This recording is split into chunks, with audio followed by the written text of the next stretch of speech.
सर्वविस्वन्यस्तपादपद्मायते वामहस्तालोलवेदशास्त्रायते ज्ञानसूर्यायते दत्तरूपायते श्रीवेणुगोपालकृष्णाय वन्दनम् श्रीवेणुगोपालकृष्णाय वन्दनम् శ్రీవేణుగోపాలకృష్ణాయ వందనం. శ్రీదత్తవేదము అక్షర ప్రసాదము. సాధనా స్వరూపమే గురుస్వరూపము. స్వామి పాదముల వద్ద ఉన్న 1 4 కుక్కలు వేద విహితమైన స్వధర్మము. 2 ఆవు స్వధర్మ స్వరూపము. 3 ఈ 4 కుక్కలు గోవు మధ్య స్వామియున్నందున మనమందరము వేద విహితమైన స్వధర్మ స్వరూపముతో ఉండవలెననున్నది సూచింపబడుచున్నది. 4 ఇక స్వామి పీతాంబరము ధరించుట, కాషాయ ఉత్తరీయం ధరించుట. జీవుడు భోగభాగ్యములను వైరాగ్యముతో కూడి అనుభవించవలెననియే భావము.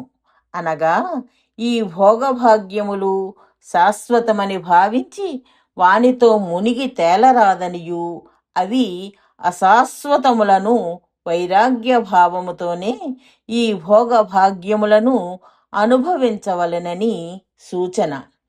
5 స్వామి చేబూనిన అక్షమాల కమండలము ఏమి సూచించుచున్నవి? జీవుడు తన శత్రువగు క్రోధమును కమండలములోని జలమును ప్రోక్షించి క్రోధాగ్నిని శాంతింపచేసుకొనవలెననియు, క్రోధము వచ్చినప్పుడు తమాయించుకుని మనస్సుతో జపము చేసినచో క్రోధము తొలగిపోవునను సత్యమును అక్షమాల సూచించుచున్నది. 6 త్రిశూలము డమరుకము. జీవునకు కామమే గొప్ప శత్రువు కనుక కామము, కోరికలు అను ఈ శత్రువును త్రిశూలము చేత సంహరించి డమరుక ధ్వని ఎనిడి సర్వశాస్త్ర సారమైన వేదాంత శాస్త్ర జ్ఞానమును అవగతము చేసుకొనమని త్రిశూల డమరుకముల అంతరార్థము. 7 శంఖచక్రములు ఏమి సూచించుచున్నవి? జీవుడు లోభమను ప్రచండ శత్రువును చక్రముచే ఛేదించి శంఖనాదమను నామగానమును చేయుటయే శంఖచక్రములు అందించుచున్న సూచనలు. 8 త్రిముఖములు. సర్వక్రియలు అను బ్రహ్మయు, సర్వకాలము అను ఈశ్వరుడు, భగవత్పరములైన మహాభక్తి అను విష్ణువుతో చేరియుండుటయే త్రిముఖముల అంతరార్థము. 9 త్రిశక్తులు.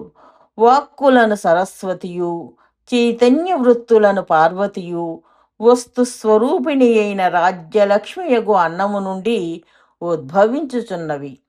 ఇట్లు సమస్త వస్తువులు, సమస్త వాక్కులు, సమస్త చైతన్య వృత్తులైన సంకల్పములు భగవత్పరములుగా చేయుటయే త్రిశక్తుల అంతరార్థము. 1 క్రియ, 2 శ్రద్ధ, 3 కాలము, 4 వాక్కు, 5 వస్తువులు, 6 మనస్సు చైతన్యము. ఈ 6ను భగవత్ స్వరూపములై ఉండుటయే త్రిశక్తి సహిత త్రిమూర్తి స్వరూపము, సాధనా స్వరూపము, శ్రీగురు స్వరూపము. అందుకనే సాధన చేయాలి. 6